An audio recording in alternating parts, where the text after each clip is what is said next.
निर्मल भेल तार हृदय निर्मल हो जाए, हृदय परिशोधन हो जाए।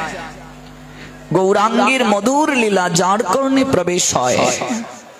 हृदय निर्मल भेल तार, हृदय तार निर्मल हो जाए।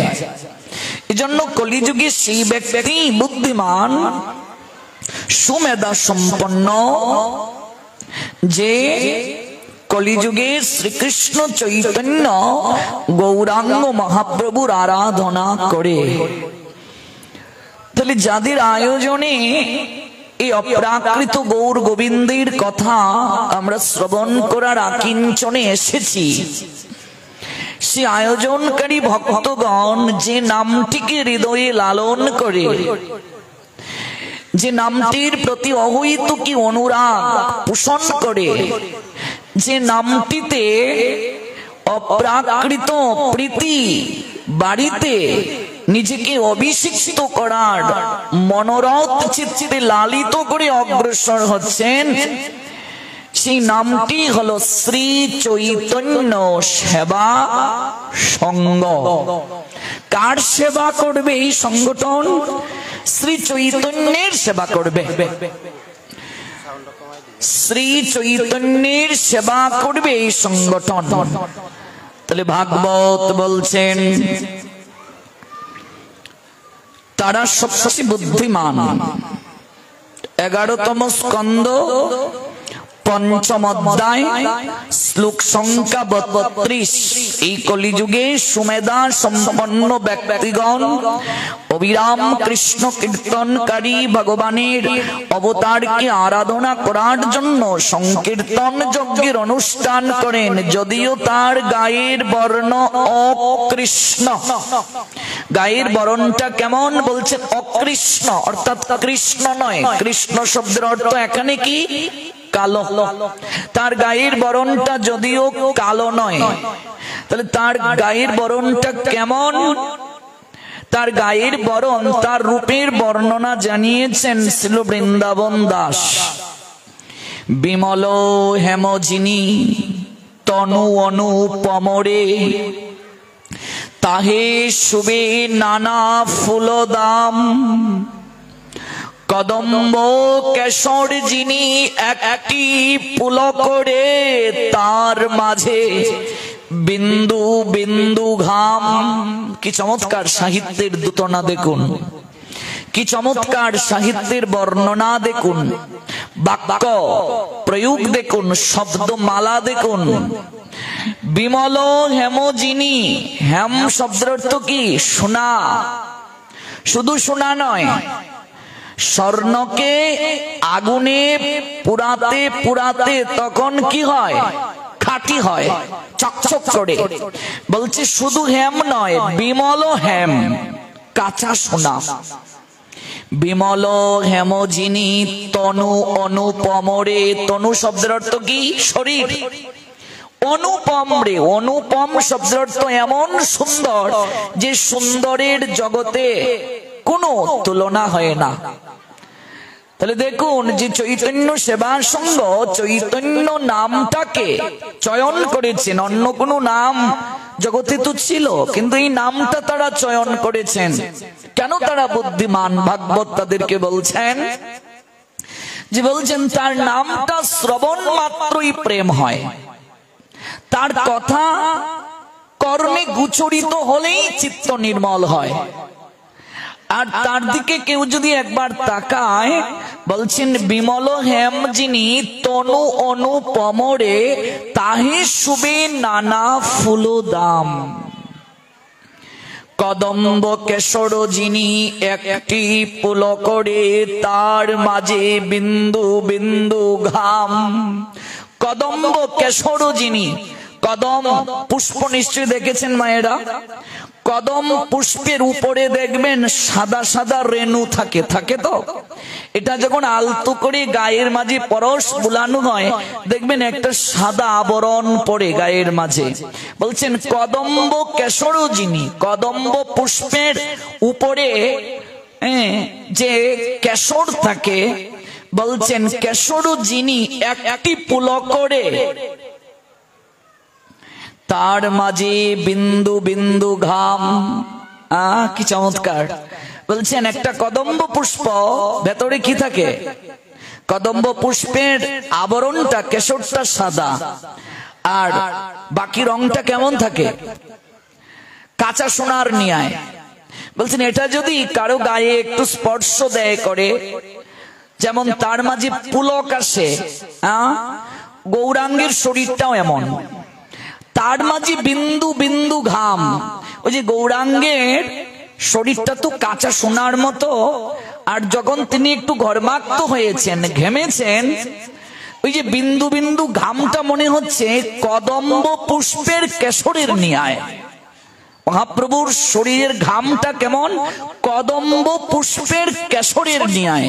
বলছেন কদম্ব কেশর যিনি একটি পুলকরে তার মাঝে বিন্দু বিন্দু ঘাম। কি বিশেষণ! যিনি মদ মত হাতি গমন মন্তর অতি। হাতি যদি মাতুয়ারা হয়ে যায়, উন্মত্ত হয়ে যায়, হাতি যদি পাগল হয়ে যায়, কেমন আচরণ করে গো? বলছেন যিনি মদ মত হাতি গমন মন্থরতি। আজ স্বয়ং ভগবান চৈতন্য তিনি রাধা ভাবে বিভোর হয়ে তিনি এমন ভাবে চলছেন, যিনি মদ মত হাতি গমন মন্থর অতি। যেমন এমন ভাবে যাচ্ছেন তিনি যেন হাতি যেমন মাতুয়ারা হয়ে যায়, হাতি যেমন মদ মত্ত হয়, পাগল যেমন হয় হাতি। হাতি মানে কি? হাতির তো অনেক নাম। হাতি, হস্তি, ইরম্বদ, করি, করেনু, কুঞ্জর, ক্ষুদ্রাক্ষ, গজ, দন্তি, দ্বীপ, দ্বিরথ, দ্রুমারি, নগ, নাগ, নাগেন্দ্র, পিল, পুষ্করী, বারণ, মাতঙ্গ, রদনী, সিন্দুর, স্তম্ভরেম, এইসবগুলো হাতির নাম। হাতি শব্দের এতগুলো নাম। এভাবে হাজার হাজার একটা শব্দের প্রতিশব্দ রয়েছে। তো কেউ যদি আপনাকে বলে নাগেন্দ্র মত অতি, এবার বলো এটা আবার কি গো? নাগেন্দ্র তো কখনো শুনিনি। নাগেন্দ্র মানে হাতি। স্তম্ভরেম মন্তর অতি, স্তম্ভরেম শব্দের অর্থ হচ্ছে হাতি। হাতি, ইরম্বদ, করি, করেনু, গুঞ্জর, ক্ষুদ্রাক্ষ, গজ, দন্তি, দীপ, দ্বিরথ, দ্রুমারি, নগ, নাগ, নাগেন্দ্র, পিল, পুষ্করী, বারণ, মাতঙ্গ, রদনী, সিন্ধুর, স্তম্ভরেম, এই সবগুলো হলো হাতির নাম। বৃন্দাবন দাস এই জায়গায় যে শব্দটা চয়ন করেছেন, যিনি মদ মত হাতি, মত মানে মাতুয়ারা, পাগল, গমন মন্তর অতি, গমন মানে চলাচল, মন্তর, মন্তর মানে একেবারে হালকা, ধীরে ধীরে, মন্তর অতি, ভাবাবেশে ঢুলি ঢুলি যায়, ভাবে বিভোর হয়ে ঢুলে ঢুলে যাচ্ছেন। দেখুন বাংলা এমন একটা ভাষা, যদি চৈতন্য মহাপ্রভুকে কেউ জানতে চায়, বাংলা যদি সম্পূর্ণভাবে না জানে, চৈতন্যকে জানা যাবে না, সম্ভব নয়। আজকে পাশ্চাত্যবাসী চৈতন্য মহাপ্রভুকে জানার জন্য ওরা বাংলা শেখার চেষ্টা করছে। পৃথিবীতে চৈতন্য মহাপ্রভুর আদর্শ আজ ছড়িয়ে যাচ্ছে। চৈতন্য মহাপ্রভুকে পুঙ্খানুপুঙ্খ ভাবে যদি কেউ জানতে চায়, উপলব্ধি করতে চায়, বাংলা না জানলে সে পুঙ্খানুপুঙ্খ উপলব্ধি করতে পারবে না। এই যে বলছেন ভাবাবেশে ঢুলি ঢুলি যায়, এই যে ঢুলি ঢুলি, এটার কোনো ইংরেজি শব্দ হয় না। ঢুলি ঢুলি এটার কোনো ইংরেজি শব্দ হয় না। আপনি অক্সফোর্ড ডিকশনারি দেখুন, ঢুলি ঢুলি এটার কোনো ইংরেজি শব্দ নাই। এবার যারা অন্য ভাষাভাষী ওরা ঢুলি ঢুলি কি বুঝবে? এটা আমরা বাঙালিরা বুঝি। কেমন? এই নিয়ে একটা ভজনও আছে, ঢুলে ঢুলে গুড়া চাঁদ হরি গুণ গায়। এটার কোনো ইংরেজি শব্দ হবে না। পৃথিবীতে যারা বাংলা জানে না, আজকে তারা মহাপ্রভুকে জানার জন্য বাংলা শেখার চেষ্টা করছে। প্রেম আর ভক্তির বন্ধনে তারা মহাপ্রভুকে আজ বাঁধতে সচেষ্ট হয়েছে। যে বাঙালির হিয়াকে আন্দোলিত করে চৈতন্য মহাপ্রভু জগতে এলেন। কোন কালে কোন যুগে ভগবান কখনো বাঙালি ঘরে আসেন নাই, বাংলায় কথা বলেন নাই। ভগবান তো অন্তর্যামী, ভগবান তো সর্বশক্তিমান, তিনি তো সব ভাষা জানেন, তিনি তো সব ভাষাই বুঝেন। যে ভাষাতেই তাকে ডাকা হোক না কেন তিনি জানেন, তিনি বুঝেন, তিনি উপলব্ধি করেন। তাহলে আমি বাংলা ভাষাটাকে প্রাধান্য কেন দিচ্ছি? কারণ সনাতন যত শাস্ত্র রয়েছে সকল শাস্ত্র যে ভাষায় লেখা সেটি হচ্ছে সংস্কৃত। এই সংস্কৃত ভাষা হলো দেব ভাষা। একমাত্র চৈতন্য মহাপ্রভুর অহৈতুকী আদর্শ, অহৈতুকী লীলা যে ভাষায় লেখা সেই ভাষাটি হলো বাংলা। বাংলাতে চৈতন্য মঙ্গল লোচন দাস ঠাকুর লিখলেন। নরহরি ঠাকুরের শিষ্য লোচন দাস ঠাকুর। সৌভাগ্য হয়েছিল লোচন দাস ঠাকুর যে বৃক্ষের নিচে বসে এই চৈতন্য মঙ্গল রচনা করেছেন, সেই বৃক্ষের নিচে বসে কিছুটা সময় ভজন করার এই জীবাদমের সৌভাগ্য হয়েছিল। এই লোচন দাস ঠাকুর চৈতন্য মঙ্গল গ্রন্থ রচনা করলেন সর্বপ্রথম।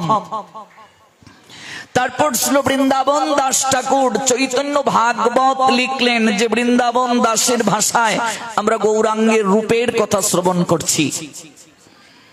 কলিযুগে এই গ্রন্থগুলো যারা পড়বে না তারা গৌরকে কিছু জানতে পারবে না, বুঝতে পারবে না, উপলব্ধি করতে পারবে না। ছিল বৃন্দাবন দাস ঠাকুর লিখলেন চৈতন্য ভাগবত। অতঃপর চৈতন্য চরিতামৃত লিখলেন শ্রীল কৃষ্ণ দাস কবিরাজ গোস্বামী পাদ। শ্রীমান মহাপ্রভুর অভিন্ন শরীর বলা হয় চৈতন্য চরিতামৃতকে। সচিতনয় গৌরাঙ্গ হরি আর চৈতন্য চরিতামৃত অভেদ, আলাদা নয়।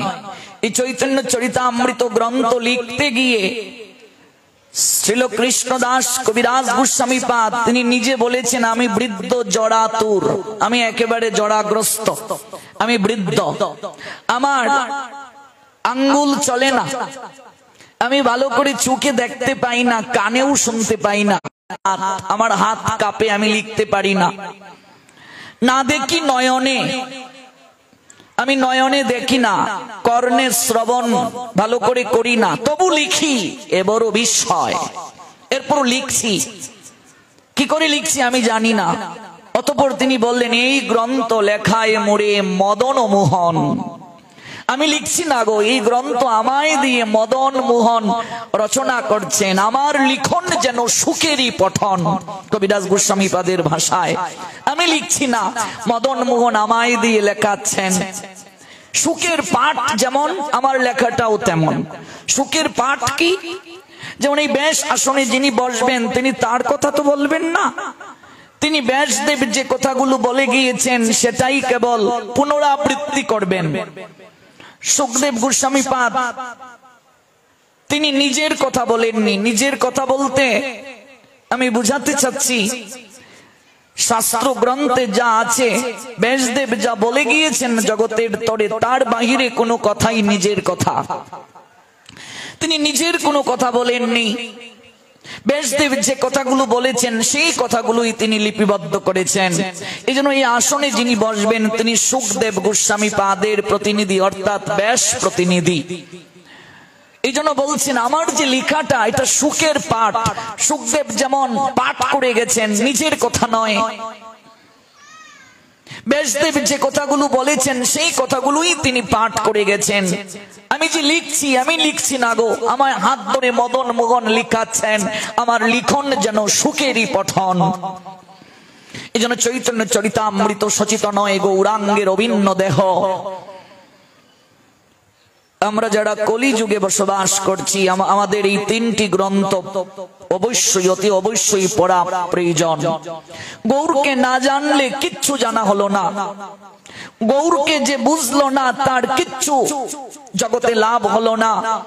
আপনি যতই ডিগ্রি অর্জন করুন তাতে কি, যদি গৌর না জানেন, চৈতন্যকে উপলব্ধি না করেন, আপনি বেদ বেদান্ত মুখস্থ করলেন, আপনি সকল জ্ঞানে গুণান্বিত হলেন, চারিবেদ ষড়দর্শন করি যদি অধ্যয়ন, সে যদি গৌরাঙ্গ নাহি ভজে, মহাজন বলছেন বৃথা তার অধ্যয়ন, লুচন বিহীন জন, দর্পণে অন্ধে কিবা কাজে। বৃথা তার অধ্যয়ন, এই যে এত পড়াশোনা করলো এগুলো সব বৃথা।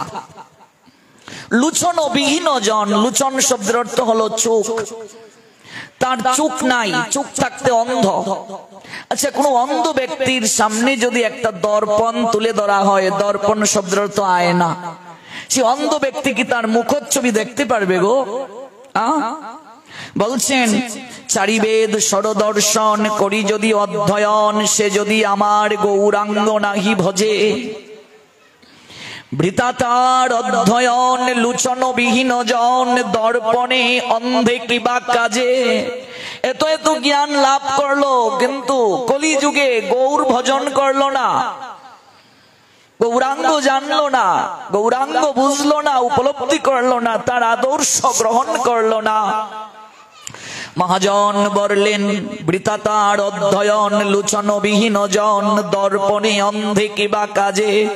ওই ব্যক্তির নিকটে আপনি কথা বলবেন, তার কাছ থেকে আপনি জ্ঞান গ্রহণ করবেন, অন্ধের সামনে আয়না তুলে ধরলে যেমন হয় সেমন হবে। গৌর যে ভজন করলো না কলি যুগে, বৃথা তার অধ্যয়ন, লুচন বিহীন জন, অধ্যয়নটা ব্যর্থ, লুচন বিহীন জন, চোখ নাই তার, দর্পণে অন্ধে কিবা কাজে। বেদ বিদ্যা দুই কিছুই না জানো তো, এই কলি যুগে বেদ বিদ্যা কিচ্ছু নাই। যদি অনুভব করে গৌরাঙ্গ আমার জীবনের সার, অবতারও সার, গোরা অবতার, এই গৌর অবতার আমার জীবনে সারাতি সার। এই কলিযুগে তিনি আমার কাঙ্গালের ঠাকুর পতিত পাবন। যদি সে এটি অনুভব করতে পারে, সে যদি গৌরাঙ্গ জানে সার, নয়নানন্দ ভনে সেই তো সকলই জানে, সর্বসিদ্ধি করতলে তার। যত প্রকার সিদ্ধি রয়েছে সকল সিদ্ধি তার করতলে, কর শব্দের অর্থ হাত, সকল সিদ্ধি তার করতলে। সে যদি গৌরাঙ্গ জানে সার, নয়নানন্দ ভনে সেই তো সকলই জানে, তার সব জানা হয়ে যায়। রাজা যেমন কারো হলে রাজত্ব আপনা থেকেই হয়ে যায়। নারীর স্মৃতিতে কোনো পুরুষ যদি সিঁদুর দেয়, সিঁদুরের অধিকারে সেই নারী যেমন সেই পুরুষের সকল কিছুতে অধিকার প্রাপ্ত হয়, তেমনি ভাবে এই কলিযুগে যে গৌরাঙ্গ চরণে শরণ নিল, তার সকল সাধনায় অধিকার হয়ে যায়, তার সকল কৃপা প্রাপ্তি হয়ে যায়। বেদ বিদ্যা দুই কিছুই না জানো তো, সে যদি গৌরাঙ্গ জানে সার, নয়নানন্দ ভনে সেই তো সকলই জানে, সর্বসিদ্ধি করতলে তার। কেন এত মহিমা তার? কারণ কলিঘুর তিমিরে গরাসল জগজন, ধর্ম করম রহুদূর অসাধনে চিন্তামণি, বিধি মিলাইল আনি আমার গুড়াবর দয়ারো ঠাকুর। ভাই রে ভাই, গুণাগুণ আমার কখনো না যায়, কত শত আনন কত চতুর আনন, বরণিয়া অর নাহি পায়। আমি তো ক্ষুদ্রাতি ক্ষুদ্র নর্দমার কি, সাধন নাই ভজন নাই, শ্রদ্ধাহীন ভক্তিহীন, নাই গুরু নিষ্ঠা বৈষ্ণব নিষ্ঠা, আমি কি বলবো গো চৈতন্যের কথা? মহাজন বললেন কত শত আনন, আনন শব্দের অর্থ মুখ। কত শত আনন, কত চতুরানন। চতুরানন কার? ব্রহ্মা। ব্রহ্মা পর্যন্ত চার মুখে বলে ক্লান্ত হয়ে যান, কিচ্ছু বলতে পারেন না, কিচ্ছু তার বলা হয় না। কত শত আনন, কত চতুরানন, শতমুখ যার, চতুর্মুখ যার, তারাও গৌরাঙ্গের কথা বলে শেষ করতে পারে না। বরণিয়া ওর নাহি পায়, বর্ণনা, বরণিয়া মানে বর্ণনা করে। বরণিয়া ওর নাহি পায়, কিচ্ছু পায় না, কিচ্ছু জানে না, কিচ্ছু বলতে পারে না। আর আমি কি বলবো গো? কত শত আনন, কত চতুরানন, বরণিয়া ওর নাহি পায়, কিচ্ছু পায় না। অতল রত্নাকর, এটার কুল কিনারা কি করে পাবে? রত্নাকর মানে সমুদ্র, এটা অথই রত্নাকর, এটার কুল নাই, কিনারা নাই। কেবল শ্রদ্ধা চিত্তে যে ভজে, কেবল অবৈত কি প্রেম ভক্তি বলে তাকে যে ডাকে, তার সব হয়, সেই তো বুদ্ধিমান। এজন্য যে ব্যানারে অনুষ্ঠান চলছে, আয়োজনকারী যারা, যে প্রসঙ্গ, যে ভাগবতের শ্লোক দিয়ে শুরু করলাম, তারা বুদ্ধিমান। কারণ তারা ওই নামটিকে চয়ন করেছে, শ্রী চৈতন্য। তারপর সেবা সঙ্গ, কার সেবা? চৈতন্যের সেবা। কলিযুগে শ্রেষ্ঠ শ্রী চৈতন্য মহাপ্রভুরই সেবা করা শ্রেষ্ঠ। তারপর সঙ্গ, সঙ্গ শব্দের অর্থ কি? আমরা কোথায় আছি, কোথায় যেতে চাই, এই দুটো শব্দের মাঝে যে মিল বন্ধন সৃষ্টি করে তাকে বলে সঙ্গ। আমরা কোথায় আছি, কোথায় যেতে চাই, এই দুটো শব্দের মাঝে যে অপূর্ব মিল বন্ধন সৃষ্টি করে তা হলো সঙ্গ। সেবা কাকে বলে? সেবা দুই প্রকার। সেবা শব্দের অর্থ এক কথায় সন্তুষ্টি বিধান। সেবা দুই প্রকার। এক সেবা হলো কায়িক সেবা, আরেক সেবা হলো বাণী সেবা। কায়িক সেবা কি?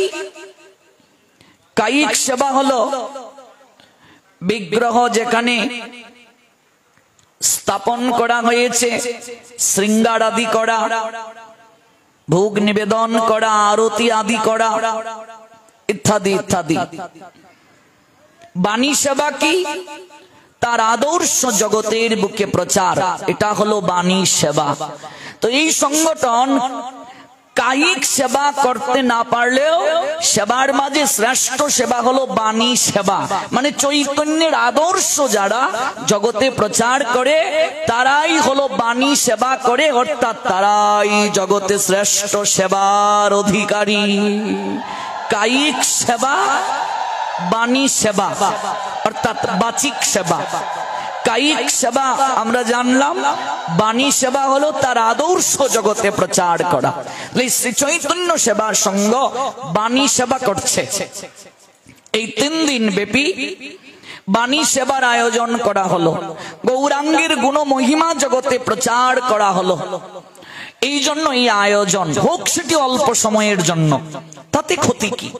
নইহ বিক্রম নাশস্তি প্রত্যবায়ন বিদ্যতে স্বল্পমপি অশ্ব ধর্মস্য ত্রায়তে মহত ভয়াৎ। শ্রীমদ্ ভগবদ গীতা 2য় অধ্যায় সাংখ্যযোগ শ্লোক সংখ্যা 40। হোক সেটি স্বল্প সময়ের জন্য, 3 দিন ব্যাপী স্বল্প সময়, হোক সেটি স্বল্প সময়। 3 দিন কেন? চৈতন্য চরিতামৃত বললেন, লব সময় যদি কেউ করে, লব মাত্র সাধু সঙ্গে সর্বসিদ্ধি হয়। 3 দিন তো অনেক দিন। লব সময় যদি কেউ করে তাতেও সর্বসিদ্ধি হয়।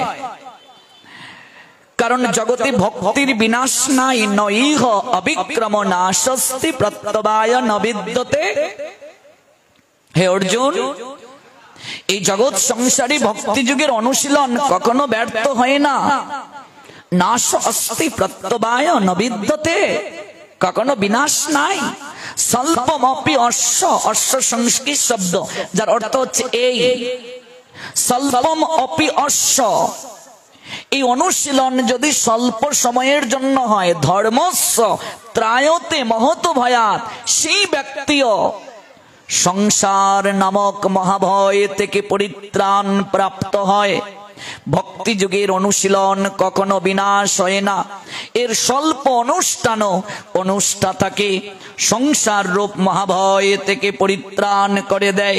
In this endeavour there is no loss or diminution, and a little advancement on this path can protect one from the most dangerous type of fear, said Almighty Creator Krishna, Srimad Bhagavad Gita 2 chapter Shankha Yoga verse 40. Oh my dear Arjun, please listen attentive what I say. In this endeavor there is no loss or diminution, and a little advancement on this path can protect one from the most of dangerous type of fear. এটার কখনো বিনাশ নাই।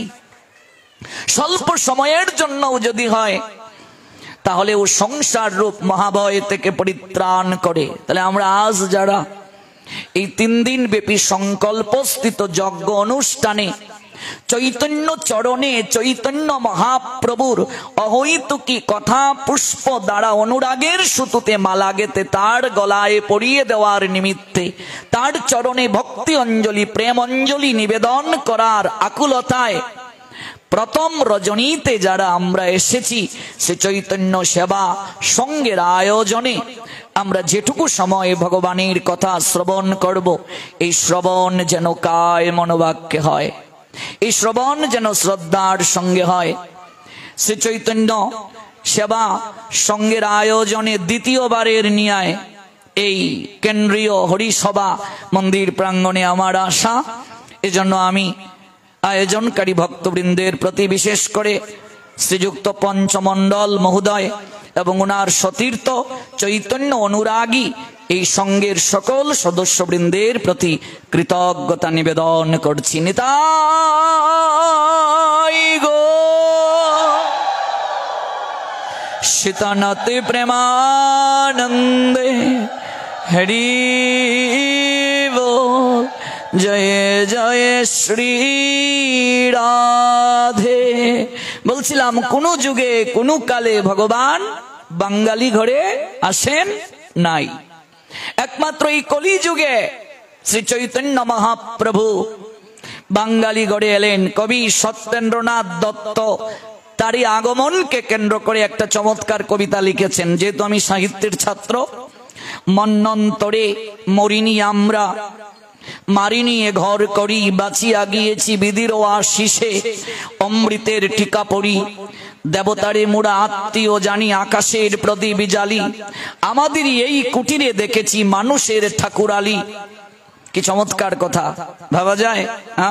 ঘরের ছেলের চক্কে দেখেছি বিশ্বরূপের ছায়া, বাঙালির হিয়া অমি অমথিয়া নিমাই ধরেছে কায়া। কবি সত্যেন্দ্রনাথ দত্ত। কে সেই সত্যেন্দ্রনাথ দত্ত? 1882 সালের 11 ফেব্রুয়ারি কলকাতার নিকটবর্তী নিমতা গ্রামে যার জন্ম হয়। তার পৈতৃক নিবাস ভারতের পশ্চিমবঙ্গ রাজ্য বর্ধমানের চুপি গ্রাম। তার পিতা রজনীনাথ দত্ত আর মাতার নাম শ্রীমতী মহামায়া দেবী, যিনি 40 বছর জগতে বেঁচে ছিলেন। 1922 সালের 25 জুন পরলোক গমন করেন। তিনি চলে যাওয়ার পর ঋষি কবি রবীন্দ্রনাথ ঠাকুর লিখেছিলেন, তুমি বঙ্গভারতীর তন্ত্রী, পরে একটি অপূর্ব তন্ত্র এসেছিলে, তুমি এসেছিলে পরাবার তরে, এ শুধু প্রিয়জনের প্রশংসা নয়, এক ঐতিহাসিক সত্য। সেই সত্যেন্দ্রনাথ দত্তের চোখে ধরা পড়েছে শ্রীমন মহাপ্রভুকে। তিনি লিখলেন, ঘরের ছেলের চক্কে দেখেছি বিশ্বরূপের ছায়া। গৌরকে বললেন ঘরের ছেলে কেন? কারণটা কি ভালো করে বুঝুন, নইলে উপলব্ধি হবে না। এই শ্রী চৈতন্য সেবার সঙ্গের আয়োজন বুঝবেন না চৈতন্যকে না জানলে। চৈতন্য না জানলে, আমরা জানলাম একটু আগে যে লুচনবিহীন জন দর্পণে অন্ধে কিবা কাজে। আজকে পাশ্চাত্যবাসী গৌরাঙ্গ গৌরাঙ্গ বলে ধুলায় পড়ে গড়াগড়ি দিচ্ছে। নবদ্বীপে, মায়াপুরে, শান্তিপুরে, গোবর্ধনের তটে, বৃন্দাবনে গৌর গৌর বলে ওরা পাগল, ওরা মাতুয়ারা। আর গৌর চৈতন্য আমাদের ঘরের ছেলে, অথচ আমরা কতটা তাকে গ্রহণ করতে পারলাম। সত্যনাথ দত্ত বলেন, ঘরের চলের চক্কে দেখেছি, ঘরের ছেলের চক্কে দেখেছি বিশ্বরূপের ছায়া। সাধারণ কেউ নয়, ছেলেটা ঘরের, কিন্তু বিশ্বরূপ তিনি দেখিয়েছিলেন। বিশ্বরূপ কি কোনো মানুষ দেখাতে পারে? কোনো মহাপুরুষ দেখাতে পারে? কোনো মহামানব দেখাতে পারে? বিশ্বরূপকে দেখাতে পারে স্বয়ং যিনি ভগবান। দেখুন, একজন কবি, তার চুকে কিভাবে ধরা পড়েছে, ঘরের ছেলের চক্কে দেখেছি বিশ্বরূপের ছায়া। যিনি বিশ্বরূপ দর্শন করিয়েছেন, তার মানে চৈতন্যকে স্বয়ং কৃষ্ণ। ঘরের ছেলের চক্কে দেখেছি বিশ্বরূপের ছায়া। বাঙালির হিয়া, হিয়া শব্দের তো হৃদয়, বাঙালির হিয়া, আমরা বাঙালি, আমাদের হৃদয়কে অমি অমথিয়া নিমাই ধরেছে কায়া। আমাদের হৃদয়টাকে হরণ করে, আমাদের হৃদয়টাকে মজন করে, আমাদের হৃদয় মঞ্জন করে আজ স্বয়ং চৈতন্য নিমাই রূপে আজ কায়া ধরেছে। কায়া শব্দের অর্থ শরীর, শরীর ধারণ করেছে। আমরা কতটা তাকে জানতে পারলাম, কতটা তাকে বুঝতে পারলাম, কতটা তাকে উপলব্ধি করতে পারলাম।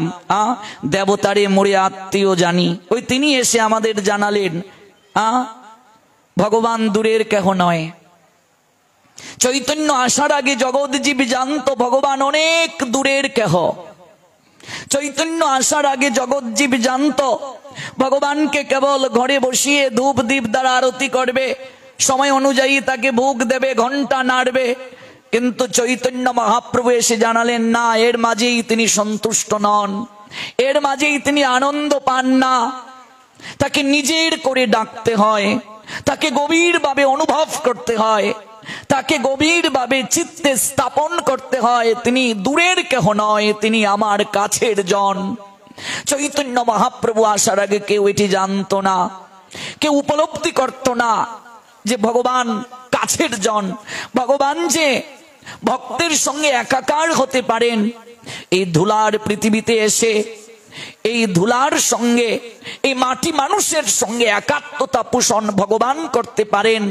চৈতন্য নিজের আচরণ দ্বারা, মহাপ্রভু নিজের আচরণ দ্বারা জগৎজীবকে এই সিদ্ধান্তটা জানিয়ে গেলেন, দেখিয়ে গেলেন। আপনি আচরে প্রভু জীবের শেখায়, আপনি না আচরিলে জীবকে শেখানো না যায়। গীতার ভাষায় ইয়াত ইয়াত আচরতি শ্রেষ্ঠ তত্ত্বতে ইতর জনঃ সয়াত প্রমাণম কুরুতে লুক্তত অনুবর্ততে। Whatever action a great man performs common man follow, and whatever standards by exemplary acts all the world pursue, said Almighty Creator Krishna, Srimad Bhagavad Gita 3 chapter Karma Yoga 21 verse। এটি কেউ জানতো না, একমাত্র মহাপ্রভু এসে জগৎজীবকে জানালেন, মহাপ্রভু এসে জগৎজীবকে বুঝালেন। আচণ্ডালে ধরি দেই কুল, আচণ্ডালে কুলাকুলি করতে এর আগে কেউ দেখে নাই। জগৎজীব কখনো এমন করে একাকার হয় নাই, একীভূত হয়ে কোথাও বসে নাই। এজন্য তিনি শ্রেষ্ঠ। তিনি শুধু শ্রেষ্ঠ নয়, তিনি সর্বশ্রেষ্ঠ।